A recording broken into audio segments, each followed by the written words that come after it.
Hello বন্ধুরা, আমরা তোমাদের জন্য আবার নতুন একটি ভিডিও নিয়ে চলে এসেছি।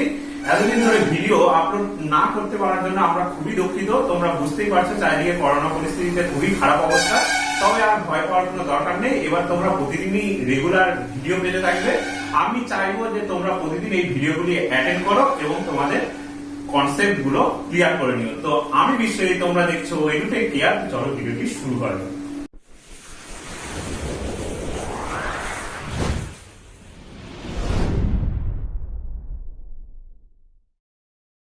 তো আজকে আমরা শিখতে চলেছি লম্ববৃত্তাকার চোঙ বা রাইট সার্কুলার সিলিন্ডার।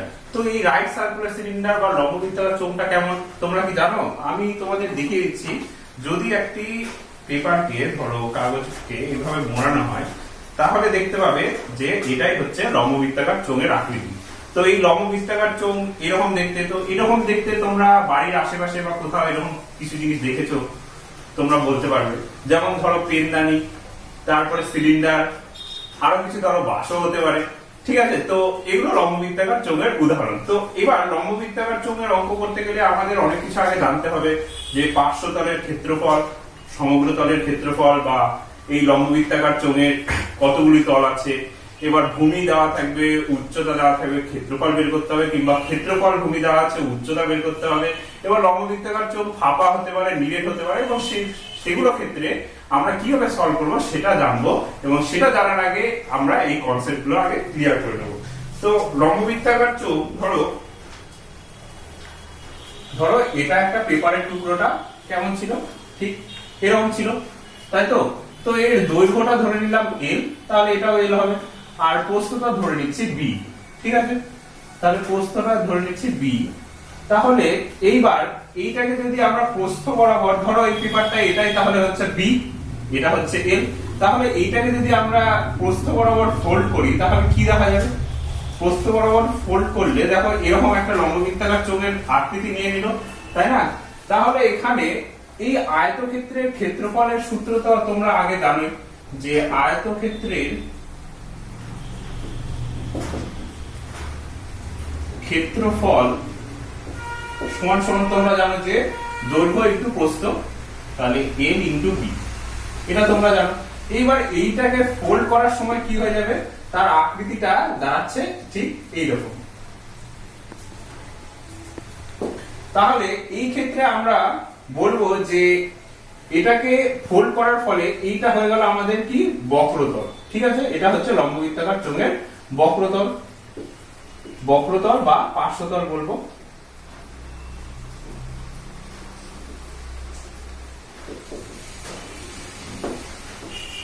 ঠিক আছে, আর তাহলে এই বক্রতলের হাইটটা কত হচ্ছে?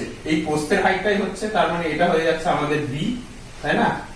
তাহলে দেখো এটা হচ্ছে বক্রতল, আর দুই ধারে দুটো যে রয়েছে এটা হচ্ছে সমতল। তো এই সমতলটা দেখো কেমন দেখতে? প্রায় বৃত্তের মতো দেখতে, প্রায় না, সরি, এটা হচ্ছে বৃত্তের মতোই দেখতে। তাহলে এই বৃত্তের যদি আমি ধরে নিই যে ব্যাসার্ধ যদি আর ধরে নিই, তাহলে এর পরিধি কত হবে? তাহলে পরিধির সূত্র, বৃত্তের পরিধির সূত্র আমরা কি জানি? যে বৃত্তের পরিধির সূত্র আমরা জানি 2πr। তাহলে এই 2πr যে দৈর্ঘ্যটা, সেটাই হয়ে যাবে এল এর সমান। তাহলে আমরা এই জায়গাটা কি লিখতে পারি? যে এল এর জায়গায় আমরা লিখতে পারি 2πr। আর হচ্ছে এই যে আমরা এখানে হাইট ধরেছিলাম বি, যদি আমরা জেনারেলি এখানে বি লিখেছি, ঠিক আছে, এখানে তাহলে এখানে বি হচ্ছে।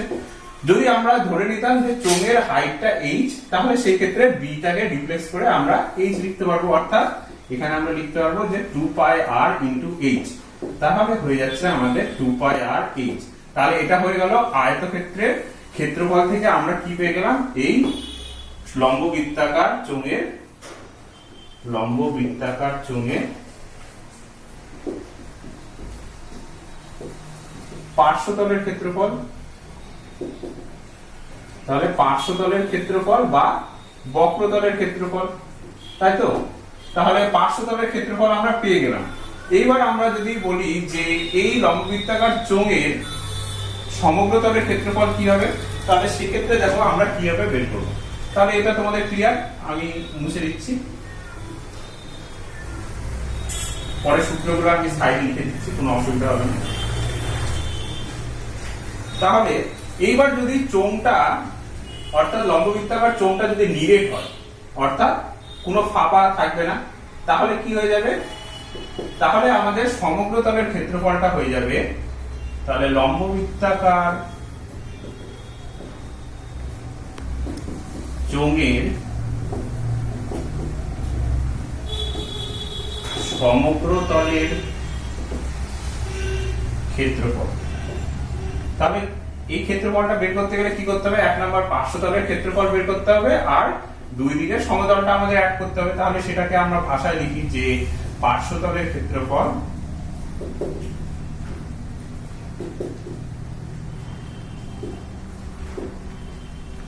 ইনটু, আর দুই দিকে হচ্ছে কি সমতলের ক্ষেত্রফল। তার মানে কি হচ্ছে? এটা 2 টাইমস।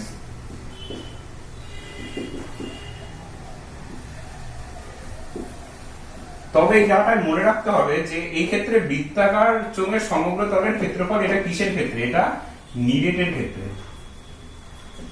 কারণ যখন ফাঁপা হবে তখন তো আর আমরা এই ভিতরের পোরশনটা পাচ্ছি না, অর্থাৎ এই দুটো সমতলের ক্ষেত্রফল তো পাচ্ছি না, কারণ ওটা ফাঁকা থাকবে। তাহলে নিরেটের ক্ষেত্রে কি হবে? তাহলে দেখো পার্শ্বতলের ক্ষেত্রফল আমরা একটু আগে বের করলাম কত? 2 পাই RH, আর 2 ইনটু সমতলের ক্ষেত্রফল কত হবে? আমরা জানি যে বৃত্তের ক্ষেত্রফল সূত্র কি হয়? পাই r স্কয়ার, যেখানে r ইকুয়াল টু বৃত্তের ব্যাসার্ধ। তাহলে এখান থেকে আমরা লিখতে পারি 2 পাই RH প্লাস 2 পাই r স্কয়ার। তাহলে এখান থেকে আমরা কি কমন পাবো? যে 2 পাই r, তাহলে এখান থেকে হয়ে যাচ্ছে h প্লাস r। তাহলে এটা হয়ে গেল, মনে রাখতে হবে এটা কিন্তু নিরেটের ক্ষেত্রে, ঠিক আছে? তাহলে নিরেট লম্ববৃত্তাকার চোঙের সমগ্র তলের ক্ষেত্রফল কত হয়ে গেল?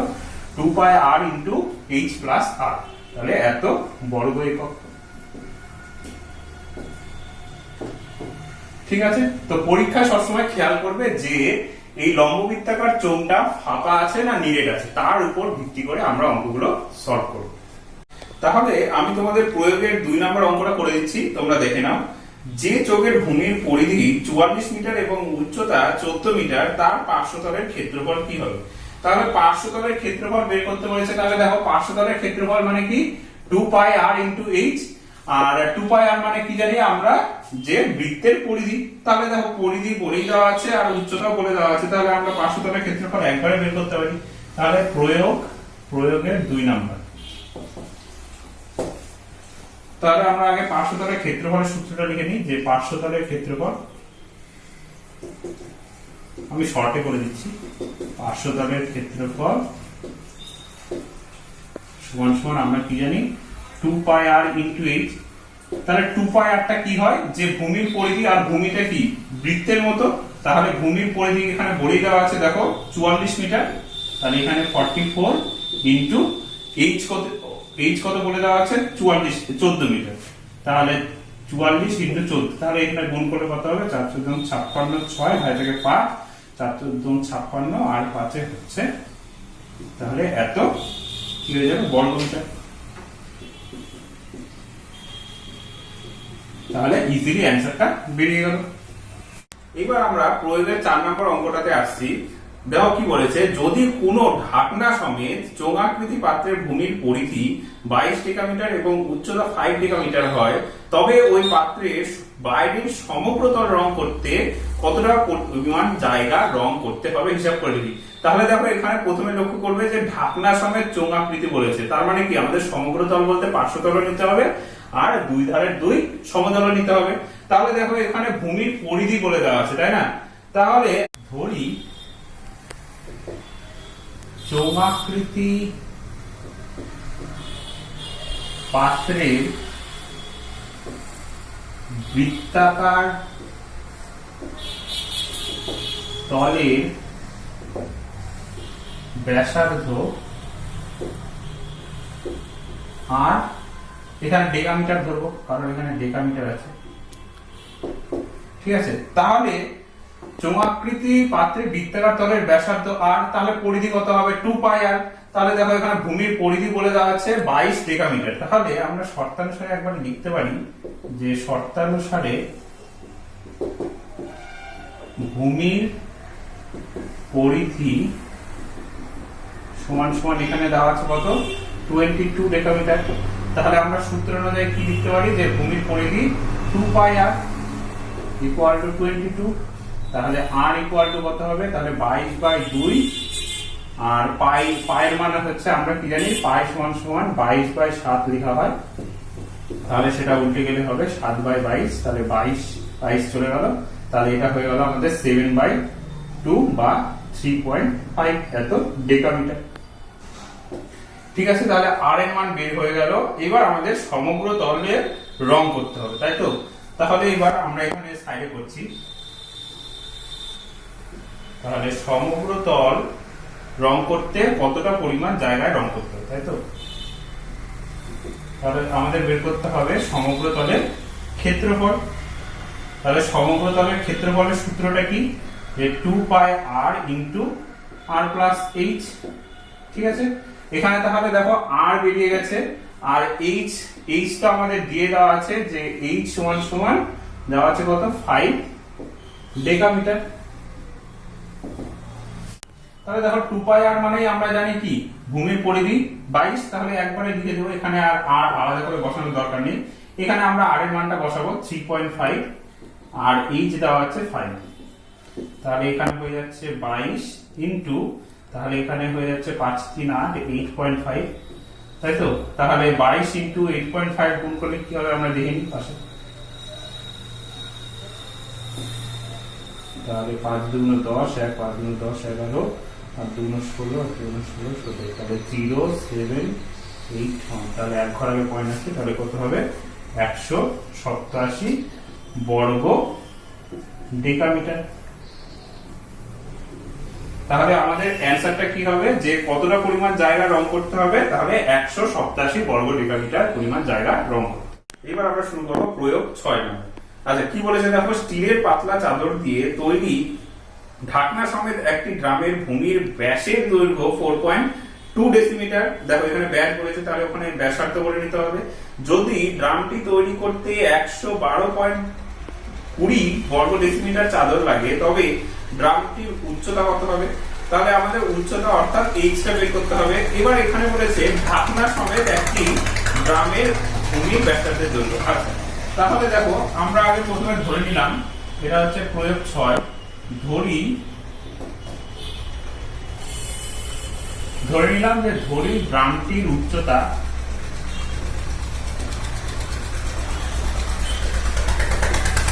সমান সমান h ডেসিমিটার, ঠিক আছে? তাহলে এখানে ব্যাসের দৈর্ঘ্য বলেছে 4.2, তাহলে r এর মানটা কত হবে? r এর মানটা হয়ে যাবে 4.2/2 অর্থাৎ 2.1 ডেসিমিটার। তাহলে এখানে যে বর্গ 112.20 বর্গ ডেসিমিটার দেওয়া আছে, সেটা হচ্ছে আমাদের সমগ্র তলের ক্ষেত্রফল। আমরা জানি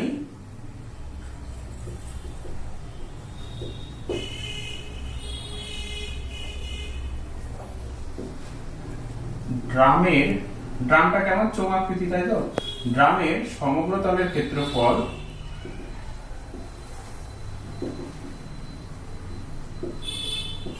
এখানে দিয়ে দেওয়া আছে কত 112.20 এত বর্গ ডেসিমিটার। তাহলে সমগ্র তলের ক্ষেত্রফলের সূত্রটা এবার এখানে আমরা বসিয়ে দেবো, যে 2 পাই r into r plus h equal to 112.20।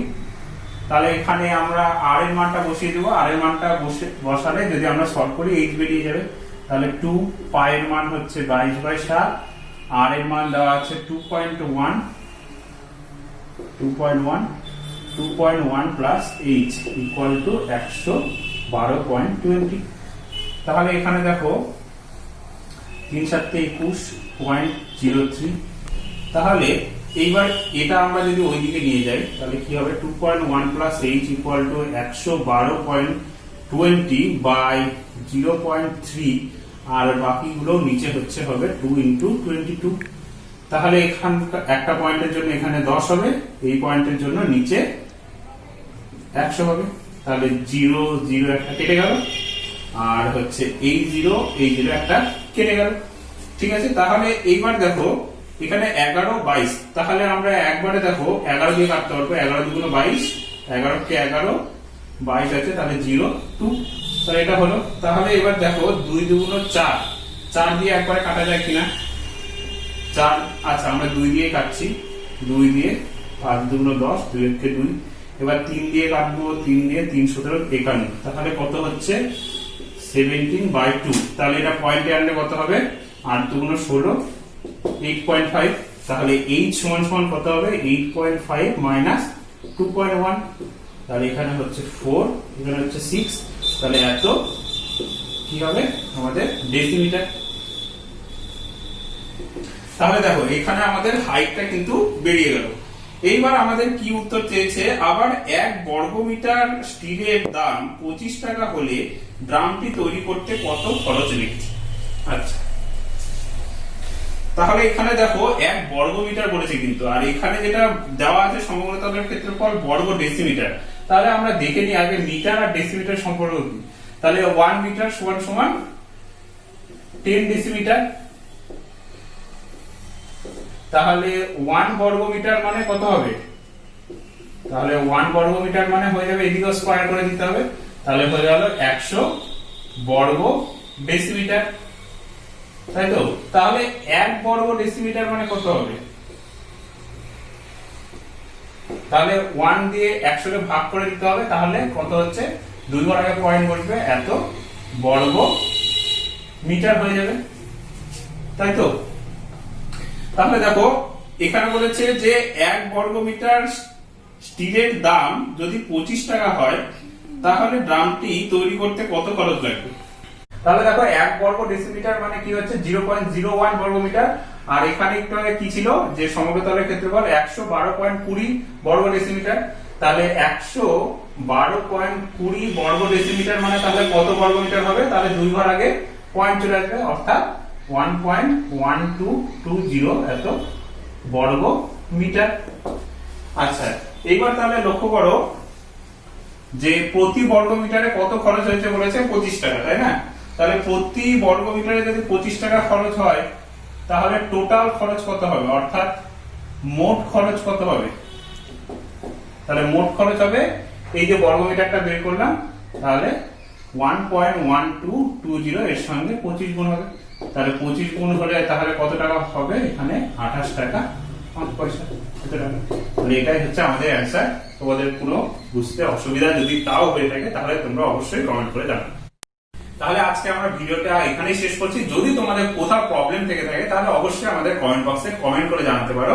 আর যদি ভিডিওটি ভালো লেগে থাকে তাহলে তোমরা অবশ্যই লাইক এবং বন্ধুদের শেয়ার করতে ভুলবে না। এরকম আরো নতুন ভিডিওর আপডেট পেতে আমাদের চ্যানেলটিকে সাবস্ক্রাইব এবং পাশে বেল আইকনে ক্লিক করে দেবে।